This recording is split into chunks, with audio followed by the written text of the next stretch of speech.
start the video recording. Got it. Shows on over here. And for whatever reason, my printer now will not print. See, it's the little stupid things. You have one guy come over. Let's see if I can get it print one more time. If not, I'll just read it from the screen. Right. This is all the behind-the-scenes stuff that you don't see. Yes, that's why you're paid the big bucks. Right. Yeah, it's having I have to. Yeah, printer not responding. All right, I'll have to fix that later. All right, here we go. You ready? Are you warm enough over there? I'm all toasty. Okay. Let's turn that down. And we're good to go. Here we go. Oh, let me turn that off. And now for something All special. right, here we go. Yes. The unit is self-contained with its own saddler, farrier, wheelwright and so on. It's a rigorous training dished out who know all there is to know about horses, and it brings results. We take you behind the scenes now to show just some of the interesting aspects of this training.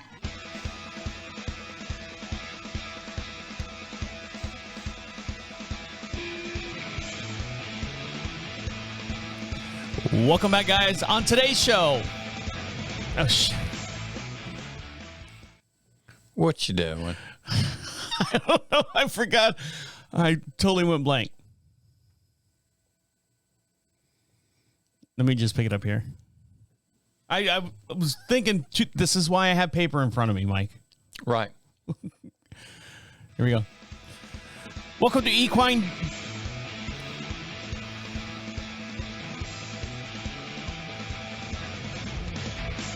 I forgot the opening of the show. Welcome. What do I always say? What do you always say? Welcome to Equine Dynamics. Yeah. Something like that. For some reason, it just doesn't sit right in my mouth. I understand. I go blank most of the time. All right, here we go. Right. Welcome to Equine Dynamics with Mike Stine, the best podcast to create sounder horses from the ground up. Mike Stine is a registered journeyman farrier with an APF 1 accreditation. On this week's show, Mike's going to talk about his Greenock Farm Veterinary Hospital Podiatry Clinic that he has. We'll talk about the Ringbone and how farriers can help, case study clinics on hoof cracks, and also a lot more on how important it is to get x-rays. And over on my far hand side is Mike Stine. How are you? I'm doing good. How are you, Travis? Doing all right. What's wrong? You're waving to me like something's wrong. Mike, I had just waving at you like something's wrong, but Mike, I always wave at you like something's wrong. I have too many things that have been going wrong in the last 24 hours with this computer and stuff. So you're waving at me like I did something wrong. You're like, hey, I can't hear myself. Fix me. And I'm like, Mike, don't give me more stress. No, we're good. Okay. So, Mike, how are you? I'm doing okay. How are you, Travis? Well, after 3 heart attacks and 1 coronary fit, I'm doing better now. Wow.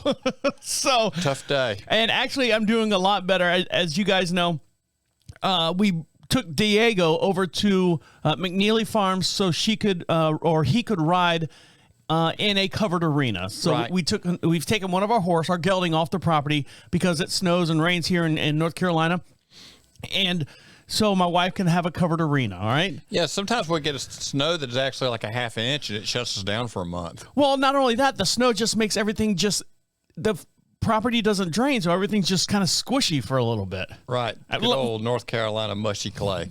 So I am now realizing more and more that my work is actually cut in half. I said last week that my work is going to be cut in half. It literally is. It takes me a good 20 minutes, and that's the drive down to the barn to feed the horses and throw out hay because I don't have to clean stalls. They're out all day. And I just have to make sure that they love rolling in the mud. So I just have to give them a quick little brush to get the mud out of their fur and stuff. Right. And then that's it. I can come back to the house, get up to the house because it's nice and warm in the house now. And I can continue on with whatever video game I'm playing or something. Right. So my work actually has been cut in half. And my wife and I were trying to figure out how to keep this going when we bring the other horse back dividing up the pastures a little bit more. Don't ever bring him back and it won't be a problem, right? Well, the problem is paying the X amount of dollars that it takes per month to board him over at this facility. Yeah, but you make the big bucks. Well, I make the big bucks. No, they're actually the same size as yours. They're all the same size. All the same size. Right. I mean, there's a big $100 bill on the wall back there. That's Right. probably the biggest buck I've ever Well, gotten. so that's what I thought you got paid in. No. Now, Mike, you are running for the IAPF. I'm sorry. Say that for me. IAPF. Uh-huh. And you're running for one of the board members. Tell me how this got started and what's an update on that? Well, when I was in Kentucky at Doc Redden's, I was pulled aside and talked to about it. And then a couple of people have spoke to me about it. Then I got a phone call about it. And I said, well, I guess might as well do it, because we've got nothing better to do. You got enough people pulling at you saying, we want you to be part of us. Right. And, sometimes it's time to kind of give back a bit. Sure. This is a group that is based very heavily on further ed for farriers, mentorship programs, and a lot of further ed opportunities out there. So that has been a big thing with me through my career, doing further ed, still do further ed, want to continue to do further ed. And there's always stuff that we don't know. It's always changing the technology that has been developed. As we understand the horse's foot, and the whole horse, that is always evolving, and we need to keep up with it. Now, you said you had like an interview, a phone call interview when you were coming back from Asheville area. Yeah, I was clocking it down I-40 at a breakneck speed. I think I looked over at my GPS and it said I was cruising at a breakneck speed of 11 miles an hour. So you had this, not television interview, this phone interview. Phone interview. And how did it go? I mean, what kind of questions did they ask you? I mean, what is your qualifications? What makes you want to work for this company? Is it what I imagine the conversation would be like? The one thing that was brought up, or I brought up, was, giving back is time to, hopefully give back to what has been such a good thing for me over my lifetime career. My lifetime's not over with yet, so we're not doing that. But, make it better for the future, make it better for the farriers, make it better for the horse owners, and continue on with it and build better for the horses. And owners need to look at their farriers and ask questions, and the farriers need to be willing to answer questions. And if you look up professionalfarriers.com, there's a place that you can find farriers. And hopefully, we are dealing with farriers that are professionals, that are educating themselves constantly and working towards bettering their craft. Now, the professionalfarriers.com, is that kind of like the equivalent to like Angie's List or Thumbtack or whatever those freelance websites, or you physically have to show accreditation that you are a certain farrier with a certain degree or a certain certification to be part of that farriers.com or professionalfarriers.com? Can I let you in a little secret? Sure, I like secrets. I don't know. I've never actually looked at the site itself. I have sent people there that are on the farrier hunt, because I do get contacted from different places asking for farriers. And if I don't know somebody in the area that I know is good, that's a resource that I can send people to. And you feel confident? You haven't had anyone come back and go, that guy was a complete moron or whatever? No, not for that reason. No, Not for the farrier part. Personally, he might be somewhat of a conjunction. But, for horse owners, the best thing you can do is have educated people work on your horses, and don't assume you can go hunting for it.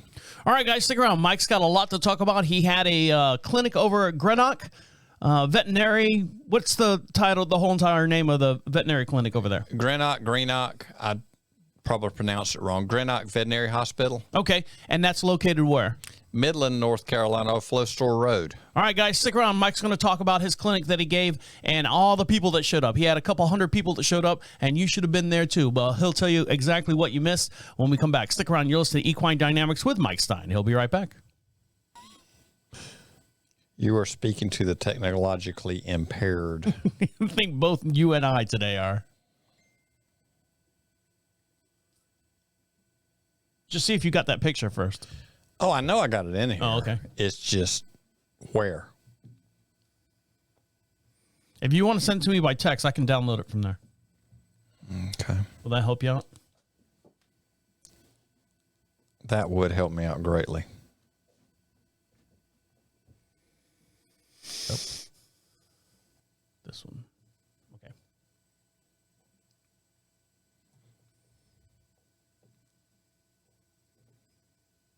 You ready? Yes. Okay.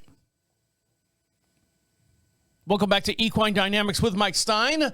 He was the official farrier of the 2018 World Equestrian Games. And don't forget, for every podcast we do, we have a matching video. You can see me waving to Mike, Mike waving to me, and no problems yet so far that we know of until we get done with the program. No, but we can work on it. And if you'd like to email, if you have a question for Mike, you'd like to email him, the way you do that is go to equinedynamics.com.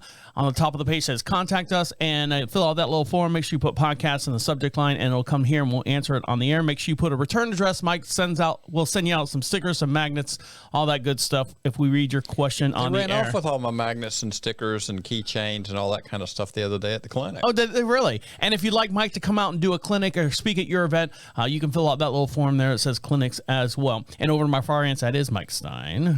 I might have said that before, but I'm going to say it again. Everyone needs to know who you are. Okay. I do too. Anyway, hello, Travis. How you doing today? Good. I'm doing well. You were doing a good little bit ago too. Oh, thanks. Yeah. And so right now we're going to talk about what is the ringbone and how a farrier can help. Now, Mike's got some pictures up here he took while he was out at the Greenock Farm Veterinary Hospital Clinic, the podiatry clinic that he gave. And if you'd like to see this video, make sure you follow him on YouTube as well. And you can see this video in real time as we're talking about it here on the broadcast. So here we go. This is picture number one. What are we looking at here? Well, this is a shoe that I built for a rather big guy, and this is like a number 6 shoe. And there's a lot of rail shoes, rockers, assorted things that you can buy pre-made, but when you deal with feet of this size, you're going to have to build it. And the other thing with a big guy like that, he's going to just destroy aluminum. Now, the reason we brought this ringbone deal up again, and talking about that was that, we don't. Well, let me describe a little bit while you think this over. So what am I looking at here? Is this 2 shoes? Because it looks like an inner shoe. There's an inner shoe and outer shoe. Okay. There's a rail attached to the shoe. Okay. And that's what you're seeing, the raised part. With during the clinic the other day, somebody asked about ringbone, and that's why we're kind of rehashing this a little bit. But if you don't know, ringbone between the coffin joint and the short pastern would be low ringbone. In the pastern joint itself would be more high ringbone. But due to concussion, due to torquing against the hoof capsule and damaging the bone around the edge, it can start calcifying in. And normally, you probably see a little more of this in these drafty, heavier breeds. And the bone will start calcifying around the joint itself. At a point, it can start interfering, and flexion of the joint becomes limited. So what we're doing with this shoe is we're building it so when the horse's foot hits the ground, and this whole foot is not cleaned up very much at all, but this guy, he's a big boy, but he's very thin. So basically all we did is just enough cleanup to get it on there. So someone actually brought someone brought this horse to the clinic. And do they sign up for when they do the clinic? They sign up, hey, here's a horse that I'm bringing up, and or is this just like spur of the moment, improvise? Hey, look, can you help me with my horse? How does that work? Well, if people need the vets at the vet clinic, they can call in. They contact the vet clinic, and I've got a few vet clinics I work with on a regular basis. Or it's a case of I got the phone call. In this case. But you were given this clinic, and this horse was part of the clinic. No, this was not part of the clinic the other day. Okay. The reason we're bringing it up is because it was a case that I worked on. Gotcha. And being that he was a rather big fella, had to build what went on his foot, and so that rail is made out of some 1/2-inch square rod. Brought it back around. It's rolled down towards the ground on the back end of it, and then forged down towards the toes. So it's a little bit like a rocking chair rail. so he can land on those heels, and it's got a fairly solid base on the heels and roll across it. And with it raised up where it's attached to the shoe, it allows the medial lateral breakover to be further in, so it's not torquing against the joint as hard. Because, this guy reason we got the call is, well, he was lame. And a few reasons this thing did not get cleaned up as well as I might normally is, A, he was very thin-soled, even to be a big guy. And the other thing is getting him up and down quick. And right now we're just getting right here. I think first time I ever saw him, and we're getting him out of pain. So it's up for a second, back down to the ground, up for a second, back down to the ground. And sometimes you got to pick your fights. And normally I would probably clean around that frog a little more, but being as he was a couple thousand pounds a horse, close to probably 1,800 pounds anyway. Now, this is something you made on site just for this horse. This is not like you open up a box, you pull this shoe out, you slap it on there, you do a little tweak, do a little turn. Because down here towards the front of the hoof looks like almost like a tack weld across that. It is. Is that what that is? Yeah, I carry an electric welder in the truck, and I knew this was coming, and I knew roughly the size of the horse. So the rails were rough forged at the house. And, we shaped a shoe to go on the foot, and then finished out the rails and shaped the rails to the foot, and then welded them up, and then went onto the foot. And, very good welders will look at my welds and think, well, he's not the best welder, but, I'm not pipe fitting either. Right, correct. But, this was done on site out of the back of the truck. There's equipment in there to do this sort of thing with. And, sometimes we have to fabricate to make things work. Now, how long ago did you do this horse here, the big guy? This was actually done on this horse, I'm going to say approaching a year ago. So what is the status on this horse now? At this point, he is happy. He is doing some easy trail riding. And have you been the one that's continuously done the maintenance and everything on this horse? Yes. Okay. And at this point, since we've gotten him happy, we've gone to a lighter package on his foot. And it is basically the shoe that's underneath. And I've forged out the shoe and kind of rolled the shoe in so that on that inner part of the web is where your breakover is in all directions. And, at this point, he was asking to jump, which sometimes you got to make some decisions that are a little better for the horse. But the impact was a problem. And after we got the pain issues to settle down, then we were able to start backing off of him some as far as what we were putting on his foot and do something a little more basic, a little simpler. And with his lifestyle change, and he's with a different person now, and he's going on some nice, easy trail rides, and happy fella, and he can do that just fine without having problems. How old, did they tell you how old he was at this point? I think at this point, this guy's like 22, 23, 24 right in that range. So he's jumping is asking, a 55-year-old pro basketball player to continue playing basketball at a professional level. Would do a lot better than I would trying to play basketball at a professional level, but yeah, kind of. Yeah, it was asking a bit much. All right, guys, stick around. Mike's going to talk about a little bit more about what happened over at the Greenock Farms Veterinary Podiatry Clinic that he gave this past week. You're listening to Equine Dynamics with Mike Stine. He'll be right back.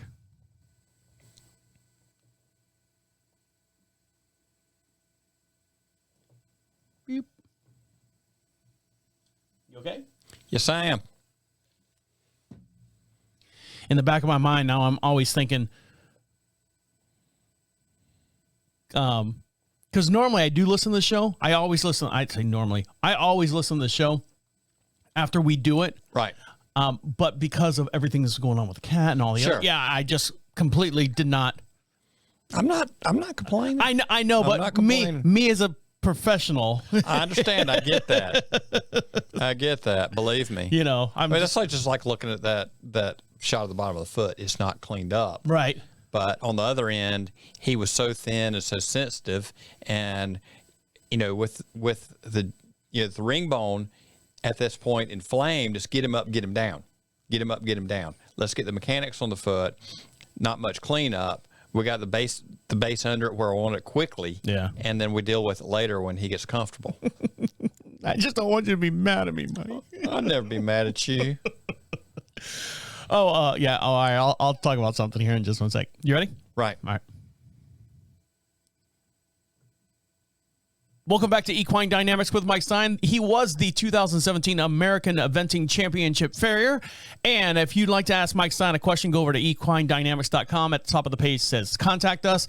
Fill out that little form. Make sure you put a return address. He'll send you out some magnets, whatever stickers he's got left from his clinic over at the Greenock Veterinary Hospital. And if you'd like to watch this video in real time, make sure you like and subscribe to him over on YouTube and Facebook. My wife said to me the other day, and over to my far hand side is Mike Stine. Sorry, there's Mike. How are you? Yes. My wife actually says that you, on your Facebook website, I don't know if it's you or if you've got someone doing it, you're posting some very, very, really interesting articles. She said, every time I go through his Facebook page, there's something that I can relate to, or I can sit there and go, oh, wow, that's a really, really good article. So if you want more information in between the podcasts, we do a podcast once a week. If you want more information as far as your equine or your horse or anything like that, go over to Mike Stine's Facebook page. There's articles constantly that you're posting on there that is very helpful to the horse community. Right. I do some of those. My wife does some of those. Well, I just want you to know they're not falling on deaf eyes. So good. And I've got someone else that does social media stuff for me, and they're posting some. So let's talk about the Greenock veterinary clinic that you were doing. How'd that come to be? And I saw the pictures. You got a whole lot of people that turned out for that. And we've got some pictures here. Again, you can watch these videos with us in real time as we're talking about it here on the show. So tell us the Greenock Veterinary Hospital Podiatry Clinic that you gave this past week. Yes. I've worked back and forth with the Greenock farms for years and know them quite well. So we did a podiatry clinic. The first thing we did was we talked about some anatomy. And I brought some legs that I've got. I've got cross-section tendon ligaments. Hold on, let me go to camera 6 here so you can see Mike standing there with half of his lunch. Shell-shocked. Right, yes. And it's better with the sauce on it. Right. Now, tell us what you're holding. It looks like a chicken leg or a turkey leg. What are you holding there? It is a turkey leg. It's the lower limb of a horse. And that is actual prepared bone. This one was prepared by a guy up in New York that does skeletons and what all, and he'll do a full skeleton for you. Don't remember the name right off. Horses only, or any kind of animal? All I've ever known about was the horses. Okay. You could probably get him to do something else for you. Sure. And so you can actually look at your cannon bone, long pastern, short pastern, down into your coffin bone, the navicular bones there, splint bones are there, and the bottom half of the knee joint is on that one. And then I've got, a cross-section of a leg where it has been freeze-dried. That came from another outfit that has been sold. It was Allie Hayes, and now there are 3 guys that have bought that who are pretty much all IAPF farriers. I think they are all IAPF farriers, and 2 of them are veterinarian/farriers, and 1 of them is a farrier. And so when you go to these clinics, you've got all the horse parts. You've got what you call Dolly, right, which was a horse at one time, and she passed away. And so you've got that complete total skeleton outside the rib cage. You don't have the outside the rib cage. Do not have the rib cage. And so this is the items that you bring, your props. Sometimes there's a lot packing Dolly around. Yes. And so these are some of the items that you bring when you go to your clinics and stuff. Right. So what are we looking at here? This right here looks like what I have on my thumb after I've Okay, that's kind of our case study that we had at the clinic. It looks like half the hoof has been ripped off, like I ripped half my nail off on my thumb. Right. This horse had a wire injury. And this is a horse that we worked at the clinic itself. Okay, so explain to me what a wire injury is. Apparently got his foot in the fence and ripped. Okay. It's exactly what it sounds like. I just want to make sure there wasn't something. So it kind of cut the bulb of the heel off. And, he's been off and on lame. We've got one section of the hoof wall that is a little unstable and undermined from the injury because of scar tissue, and it's not growing in like it should.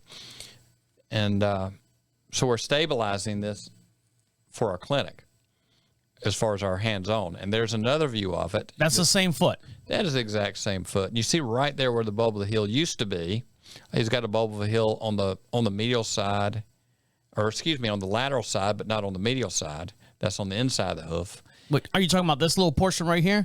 Okay, you've got the center of the frog. Right there, your marker is sitting on top of the lateral bulb of the heel. Mm-hmm. Medial side has been cut off, right where all that damaged hoof is, and the condition where the crack comes in would be where the medial side bulb of the heel would be. And that crack, we probed into it, and it goes all the way through the hoof wall. Mm. And there's not much material behind it. So then the option is, how do we stabilize it? I was looking at lacing it at one point, and just deciding because of where it was and how much we had to work at with, maybe not to go that route. If it had been on the outside, I would have gone to lacing a little quicker. But the the hoof wall around it is all pretty damaged. So we opted to do acrylics and casting after we cleaned it out. And is this the end result here? That is the end result. And I put a rocker shoe underneath it for right now to raise the angles and give a little ease of breakover. And that is an aluminum rocker, so it will wear the way the horse wants to go. So that was the end result after it was done. And the area that the damage was in, cleaned it out with a Dremel, cleaned it out with a hoof ball, so went back in with a Dremel and cleaned it out as best we can. And what I'd done before we cast it, I used a little bit of good old-fashioned, real high-tech stuff called Play-Doh. You used to eat it when you were a kid, and probably still do. I still do. It's pretty good. And I like the cherry one. Just laced it with some copper sulfate powder and filled in what we were building over. And then on the bottom of the casting, I cut a drain hole on the bottom so that that area can be flushed, and we can make sure we're killing everything that might be living in there. And when we go back, we'll handle it a little different depending on what's going on with the foot. Hopefully what's at the top will reconnect a little bit. I'm not completely sure what's going to go on with that. We will see in time. I have had some of these that, I've got one a couple of years ago that we did that whole back section, similar situation, larger area involved, but that back section was so inflamed that we didn't dare do anything like this. We pretty well took down the back section that was floating loose and floated it. So is this now a waiting game that you're waiting for the hoof to grow and basically lose or fill in the missing part? What's the keratin? The keratin, that's what we're looking for. Hopefully that will start reconnecting up top once we get it where we're not stressing the situation. And, if that outer branch of the shoe, if you look at the back of the foot, it's fairly short, but I ended up cutting that because on the rocker, that doesn't actually make, once they hit and load, it comes off the ground anyway. Yeah, you don't need it. So it's not a support deal. And just don't want to hang it up on things because it was going to hang out there pretty far. So trying to give the foot a chance to recover as best we can and stabilize, with the casting and the acrylic gluing it to the foot, we're stabilizing the whole foot. And you see what's going on out there with that outer wall. So that's not. It looks like a mess. It looks like the Grand Canyon, the walls of the Grand Canyon. Right. Yeah. It's not where you want it to be. So give the the hoof a chance to recover. And you can see the damaged hoof, how far up it goes, to where you start getting some solid foot up there. You can go on forward a little bit with your marker. And you see the difference, where the texture changes right in there. That whole area was taken off. So structurally, none of that is where it should be. But what we want to do is just give this guy a chance. And then when we get that grown down, as far as shoeing that area, we'll probably keep that area floated out where when it under load, it might touch the shoe. But for the most part, it's going to be up off the shoe. And we don't want to pressure that apart again. So my question is, Mike, this horse was part of the clinic. This was your case study for the clinic. Did this horse have shoes on it? The shoes that are on there is where the horse came in. Okay. To the clinic. So Mike, I'm doing a follow up here. I'm trying to break this down on how this came to be. It's kind of like being a detective, you know. Right. We'll break it down. So you can break something. I know that. So this horse had been taken care of because it's got shoes on it. Someone has looked at this.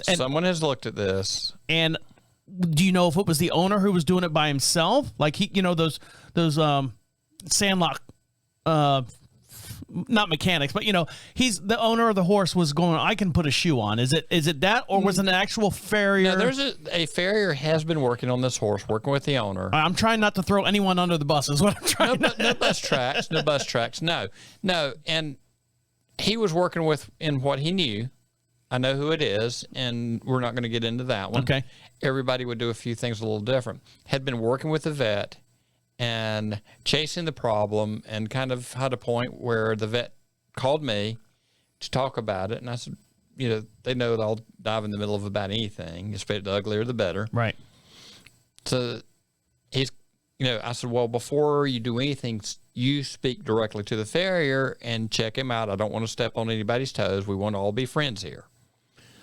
And I think the deal was he kind of agreed that he wouldn't mind if somebody else took a look at this and had the hand on it. I'm going to say it because I don't know the person or whoever was, and I don't want to speak ill. How did it get to this point? How did it get to this point? This whole, and I'm going to switch back to camera 6, this whole side of the Grand Canyon, because that's what it looks like. There's ruts and crevice and rips and tears, and then all of a sudden the front of the hoof looks just fine. And then because of the weakness, I mean, I'm sure if this was in 100% solid, good, healthy condition, it would not have ripped off. Call me crazy. Yeah, you're crazy. I have no problem with calling you crazy. But, this was an old injury. This hoof wall is damaged because of the old injury. And he was trying to do best he could. He had a bar across the back of the shoe to help try to stabilize it. And it's damaged tissue. This happened before he ever met the horse. Okay, so this is not, he was from what I understand, they took this horse on as rescue. Okay. So this is old damage. Don't know what kind of conditions he was living in. It looks like wire fence damage. And I don't know how they maintain their fence, because there have been, horses and fences that were falling down, wire dragged across the field and everything else. Yeah. And he may have been living in a junkyard. As far as we know, it was wire damage. Okay. It could have been some other garbage. And I apologize because I wasn't meaning to throw anyone under the bus. I just, Sure. so this gentleman, the farrier that took on this assignment and tried to do the best that he can with what he had to work with. He was doing what he knew with what he had to work with. All right, guys, stick around. We got a little bit more to talk about with the Greenock Podiatry Clinic that Mike was in, and we'll let you get back to enjoying the rest of your day. You're listening to Equine Dynamics with Mike Stine. He'll be right back.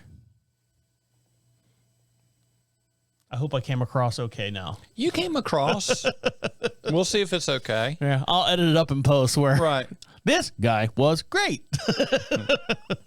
Oh, overseas number. Somebody from overseas knows you. Yeah. Probably the people in New Zealand trying to get an interview with you. Probably so. I need to talk to my friends in New Zealand. Hadn't been around, caught up with them much lately.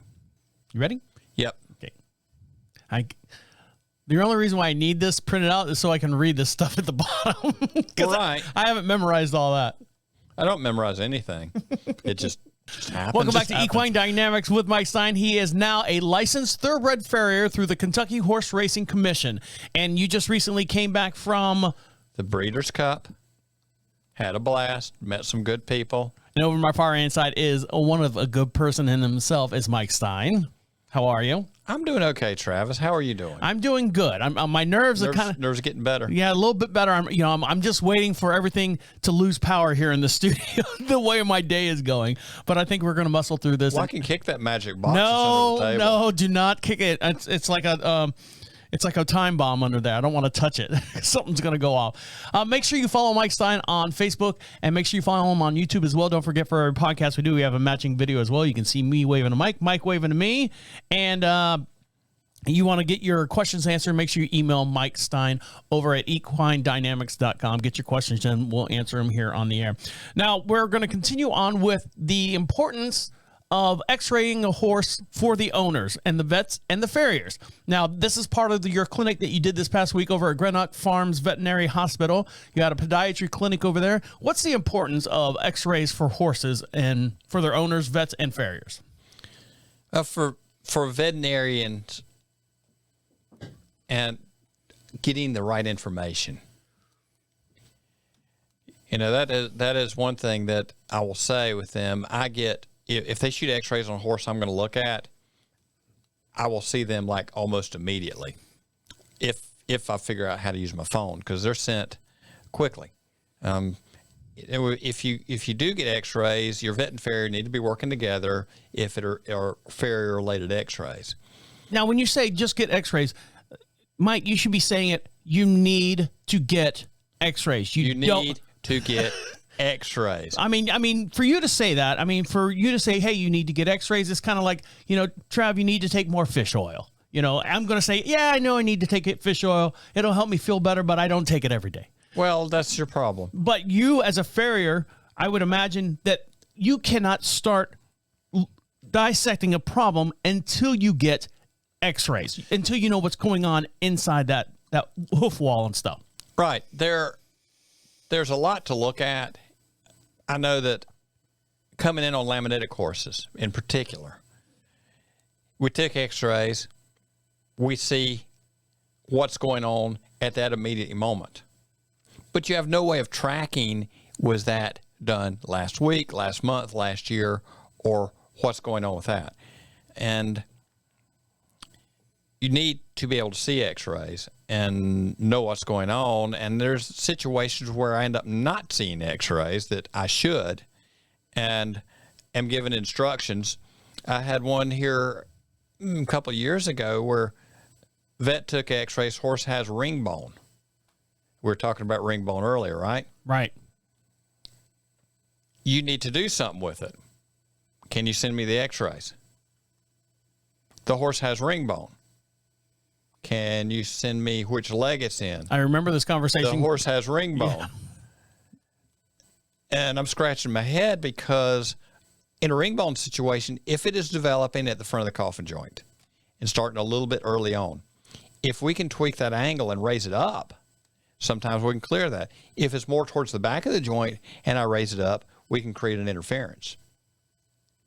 So we need to know where it is, what's forming, and all that. With a laminitic horse, if you've got an expanded white line showing up and somebody's good with the digitals, you can actually see the horn tissue. You can see your laminar tissue, and at the bottom of the foot where the horn and lamina come together. On some of these horses, you'll see the white line stretched out. But if you see that laminar tissue and you start making your measurements, and it's like, ooh, this is larger than it should be, but the horse just foundered.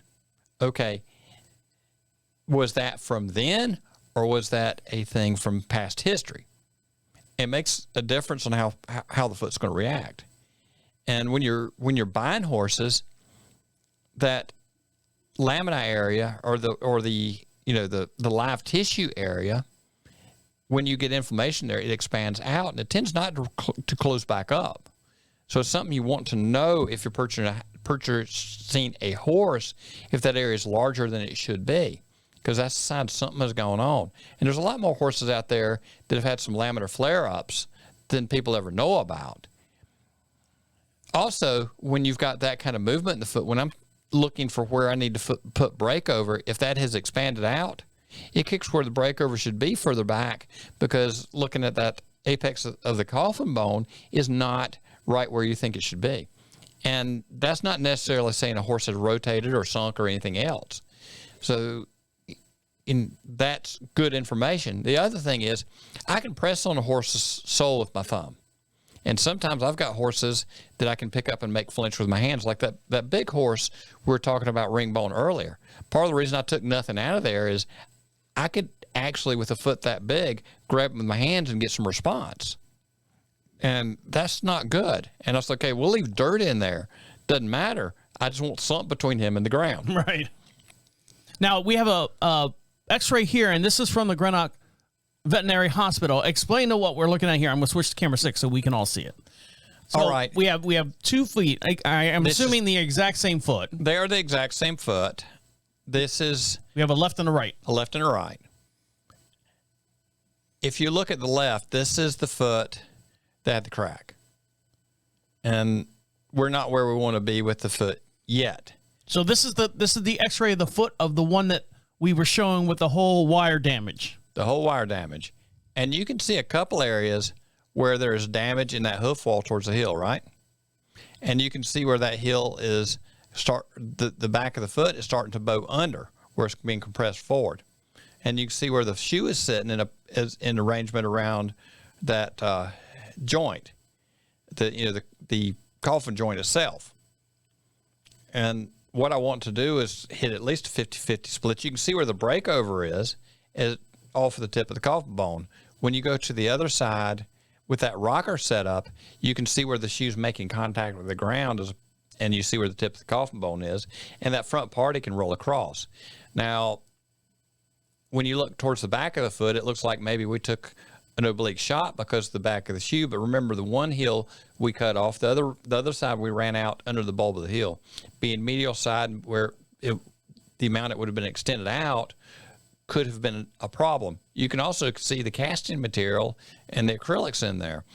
And, people will scream about putting acrylics on a foot, but when that was mixed up, I loaded it up with copper sulfate powder so that it will have, some it'll kill sterile, little critters. As far as fungus, that will help take care of your fungus, because when you wrap feet up, you need to be able to do something with it. Also, you can see the damaged area in the foot. You see that whole area that is damaged, and you can see there's a couple points of cracking in there, stress in there, that shows up in the wall right there, and then come further back. Right there's that, another point where, what's going on there? We see that in x-rays. You can see, if you move towards the front of the foot, you can see the wall, you can see the shade change between the wall and the outside of the wall, which we did not have that marked with a marker, because the outside edge you burn out some with the x-ray, where it comes around, gets thinner and thinner and thinner. That front edge will burn out. So it's good to have some marking paste on there, but then you can see from the front of the coffin bone to the inside of the wall how thick your lamina is. And that is information. Also, look at your extensor process up to where your coronary band is. You can kind of see where the coronary band is, and it's okay. Have we had sinking? Have we had expansion? Sinking, the whole thing presses down. Do we have rotation? Where's our shoe within the alignment of the joint? Where's our breakover within, paying attention to where the tip of your coffin bone is in the breakover? Is our support under the foot all the way back where it should be?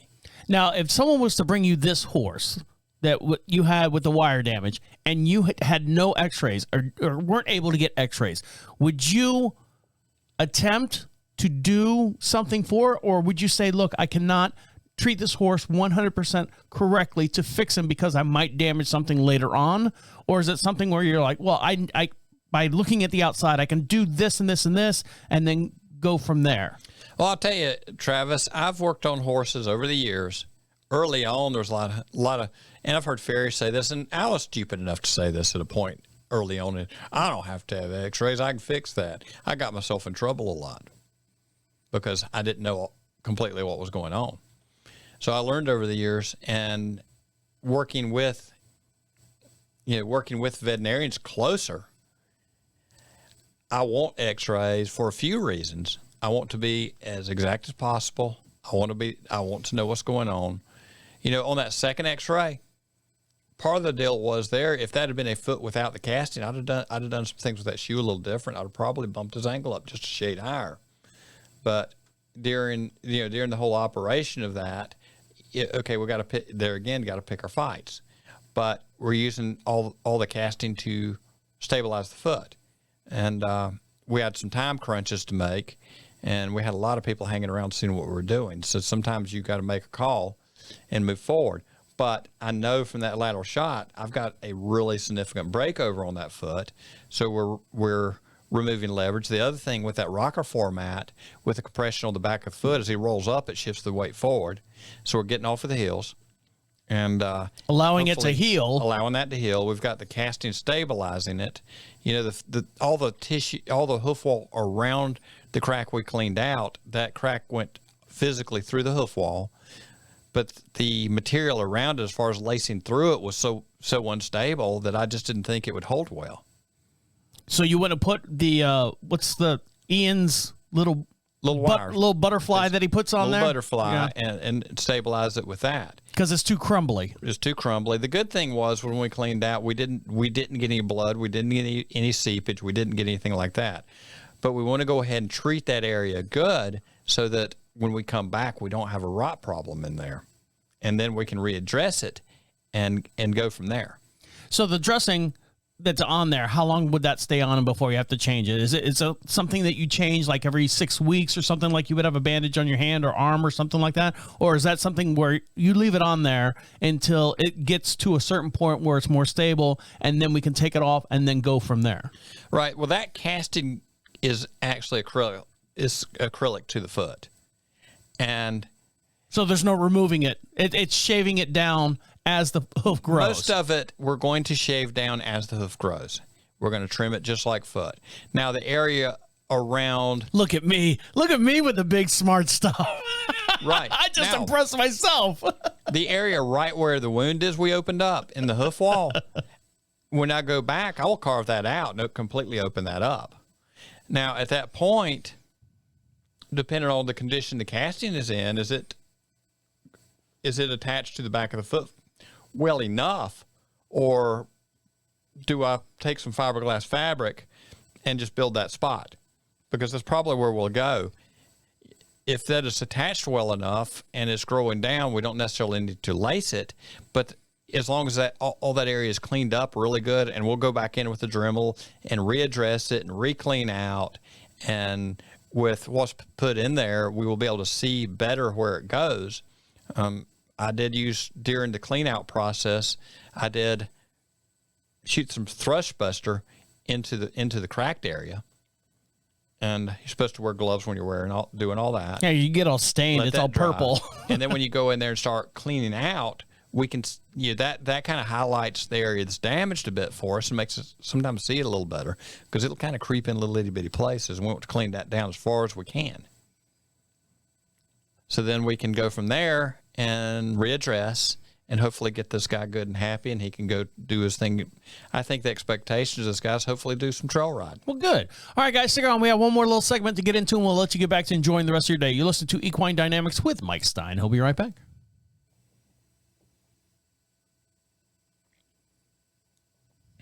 I impressed myself there on that one, Mike. I'm impressed with you, too. I'm learning. Learning is fundamental. Or fun for mentals. I forget which terminology you use. Yeah. All right, you ready? Yes. All right. Short little segment, we'll wrap it up. Ready? Yes. That's you over there. That's me over there. Okay.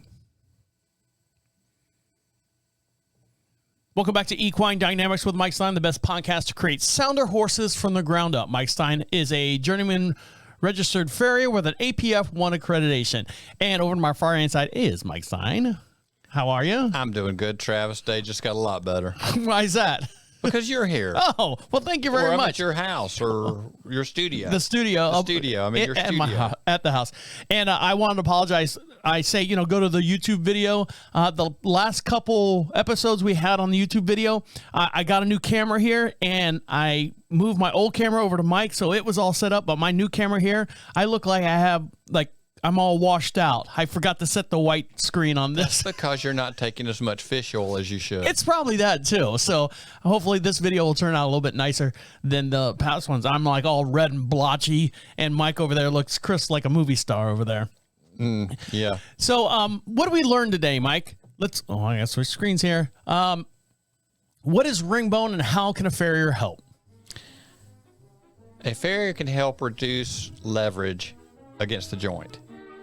and hopefully get this guy happy enough that he can be a happy camper and do his thing. If once there's damage to a certain amount, it will kind of eventually lose the movement of the joint because it will all calcify across. And then what happens there is that is the horse. Well, once the joint is fused up, it's out of pain, but you don't have full range of motion. Oh, okay, so it's not a sentence for the horse. No, not necessarily. They can do some light riding from there.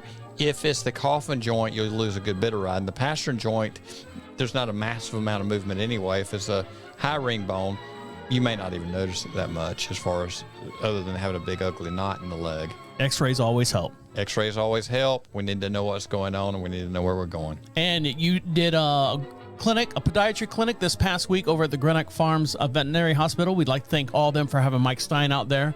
And while you were there, you were talking about the wire hoof, the heel that had the wire damage on the heel, and what you were looking for and what happened. Just a brief wrap up on what start to finish on that one. Well, as far as doing a clinic, we're probably going to be doing another one in the spring. Also looking at a few other places to do some clinics. But one of my goals with this is to educate horse owners, because if you want to see the whole farrier industry get better, people have to know some things. The best thing it starts with you. It starts with you. The best thing the owner can have to empower them is knowledge. The better the farriers have to be, the better your horses are going to be, the better they will perform, and the longer your careers will be with your horse. Horses should be retired of old age, not unsoundness. All right, guys, on that note, we're going to let you get back to enjoying the rest of your day. Make sure you follow Mike Stine over on Facebook. That's Equine Dynamics Mike Stine. You can also follow him on YouTube. For every podcast we do, we have a matching video as well, and you can see all the pictures from the podcast or from the clinic that Mike did this past week. And make sure if you have any questions or anything for Mike Stine, you email him over at equinedynamics.com. You can also request him to show up at your clinic or to do or speak at your event as well at equinedynamics.com. Clinics at the very top. Mike, you wanted to add one more thing? Did I? I don't know. You raised your hand. I was just trying to get the filling back in my hand. All right, guys, on that note, we'll let you get back to enjoying the rest of your day on behalf of Mike Stine over there. Good day. Have a good one. Thanks, Travis. My name is Travis, saying see you next week. All of the doggies are in the corral. What, your hands going numb over there? Partly, yeah. Why, because it's cold? Just because they do stuff sometimes they're not supposed to do. Let me slip down to the truck and grab my schedule book. Okay.